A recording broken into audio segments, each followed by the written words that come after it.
Hi guys, welcome back to the Wargamer and another Age of Sigmar painting tutorial. In this video I'm going to be showing you how you can paint the Seraphon, and I'll be using one of the Saurus Knight miniatures to do so. And as I always do in these videos, I'll be using the Citadel range of paints to paint this guy up. So before we can begin painting our miniature, we first of all need to prime it, and for this I've used a grey spray primer. Now this is because it's quite a light colour, which allows us to paint all those bright colours onto the surface really easily. Now you may have noticed that I've also kept the Rider and the Cold One separate, just to make painting these two items a lot easier. So to start things off, I'll be painting the skin of the Cold One. I want to start off with a base coat of Caliban Green. Now, as with all of the base coats I'll be using in this tutorial, you want to create a watered down mixture to make applying it to the miniature a lot easier. To do this, take a brush full of Caliban Green, place it onto your mixing palette, and then mix in roughly the same amount of water as you have paint, which will create a 1-to-1 mixture of paint and water, which will really help to thin down that paint and make it a lot easier to use. So with our paint watered down, we can now start applying it to the skin of the Cold One. Now you may notice that the paint isn't covering perfectly, but this is intentional. Once this layer is dried, we then want to apply a second layer over the top.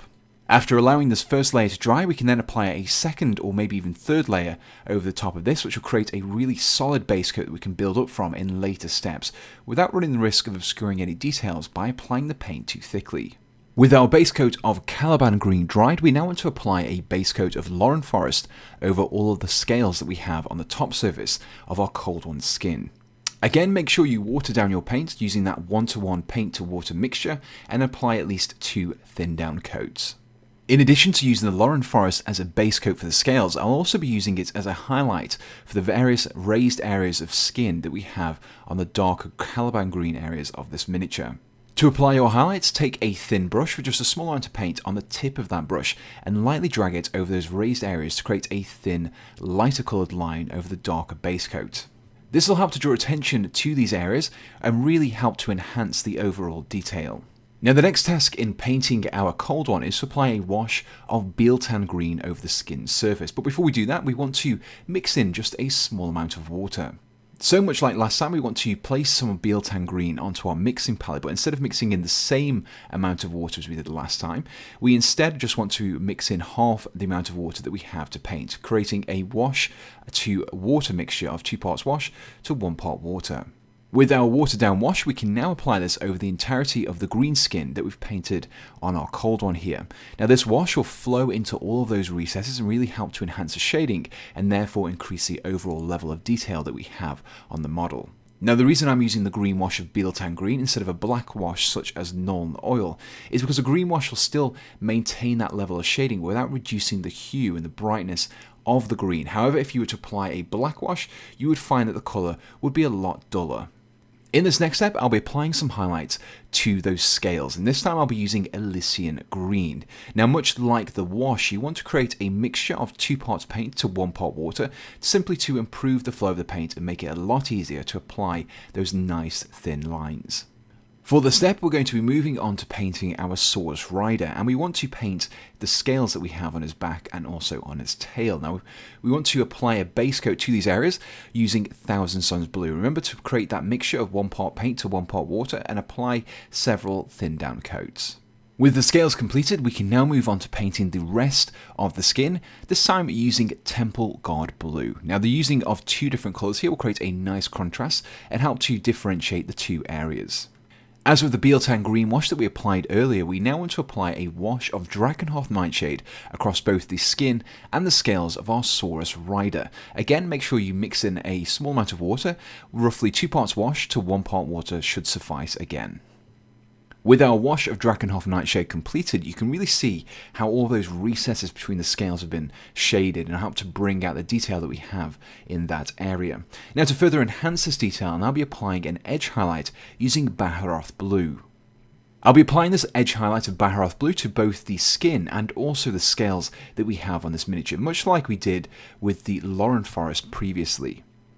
The next area of this miniature that I'll be tackling will be all of the red areas, and for this I'll be applying a base coat of Khorne Red. Now the red areas that I'll be painting include many different sections of this miniature, including the shield that you can see I'm painting here, but also the tongue inside the Saurus Rider's mouth, as well as the saddle that we have on our Cold One as well.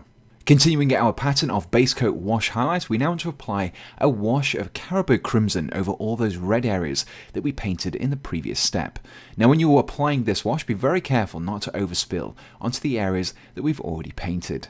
Following the wash, the first highlight that we want to apply will be of Evil Sunz Scarlet. We want to use this to pick out all of those raised edges that we have on the scales on the shield and also in the mouth and the saddle as well. Now the final step in painting the red areas of our miniature is to apply an extreme highlight of Troll Slayer Orange. Now an extreme highlight differs from a regular highlight in the fact that instead of painting the entire edge of an area, we only want to pick out some of the harsher points such as corners and where edges converge. So most of the time your extreme highlights will simply be small dots that you want to apply on some of these raised points that we have on the shield, for example. With the red areas completed, we can now start painting the lighter coloured underbelly of our Saurus Cold One, and for this we're going to be using a base coat of Rakarth Flesh. In addition to this, I'll also be using the Rakarth Flesh to paint both the teeth of the Saurus Rider and also the Cold One. For achieving that warm greenish hue to the underbelly of the Cold One, and I'll be applying a wash of Athonian Camoshade, again following that 2 parts wash to 1 part water mixture that we've been using throughout this tutorial. As a finishing touch for this underbelly, we now want to pick out those slight wrinkles with a fine highlight of Krieg Khaki. With the underbelly completed, we can now return to the Rakarth Flesh that we painted on the teeth and the nails, and for this we now want to apply a wash of Seraphim Sepia. The final step in painting both the teeth and the nails of our Saurus Rider is to apply an edge highlight of a Shabti Bone. Now the next area of our Cold One that we want to paint are the claws. Now these are going to be a lot darker than we have on the Saurus Rider. We want to start off by base coating these areas using Dryad Bark. With our base coat of Dryad Bark completed, we now want to apply a layer of Gorthor Brown over the claws. Now you can approach a layer in much the same way as a base coat, but instead of painting the entirety of the claw, we just want to focus on the tip to roughly about halfway down the claw, leaving the darker Dryad Bark visible at the beginning of the claw itself. When combined with the next step, we should result in a nice gradient from the lighter tip to the darker base. The next step in painting our Cold One's claws is to edge highlight using Baneblade Brown. With the teeth and claws completed, we now want to paint the black areas of the miniature. Now this will vary depending on which weaponry your miniature is equipped with, but this time I'll be painting the black on the weapon here and also the saddle as well. And for this I'll be using Abaddon Black. Once the base coat is dried, we can then tackle the black areas with an edge highlight of Eshin Gray. So one of the few remaining areas of this miniature that we have left to paint are some of the various leather areas that are holding the saddle in place. And for these areas, we want to base coat them using Rhinox Hide. To achieve that red leather appearance, and I'll be applying an edge highlight of Doombull Brown. And finally, to give the leather a slightly worn appearance, I'll now be applying an extreme highlight of Squig Orange to the leather areas. Again, remember to focus on those sharp corners and pronounced edges. So now that we've finished painting all the non-metallic areas of our miniature, we can now start painting the various gold adornments that we have on this miniature. And for this, we want to start off with a base coat of Retributor Armour. And so with our base coat of Retributor Armour completed, we can now apply a wash of Agrax Earthshade over the gold areas. Now this wash will flow into all of those recesses and help to bring out the detail that we have in these areas, as well as slightly darkening down the gold colour as well. Now the final step in painting this miniature is to apply an edge highlight of Stormhost Silver across the edges of all of those gold areas. This will really help to create a reflective quality to these gold areas and help to make them look a lot brighter. And here we have the fully painted and assembled Saurus Knight. Now you can also see that I've applied some basing to this miniature. I've just used some simple sand and some army painter tufts as well. In addition to that, I've also sprayed over the entirety of the model with the Army Painter's Anti-Shine Matte Varnish. This helps to reduce the shininess that can often be caused by applying some of the washes.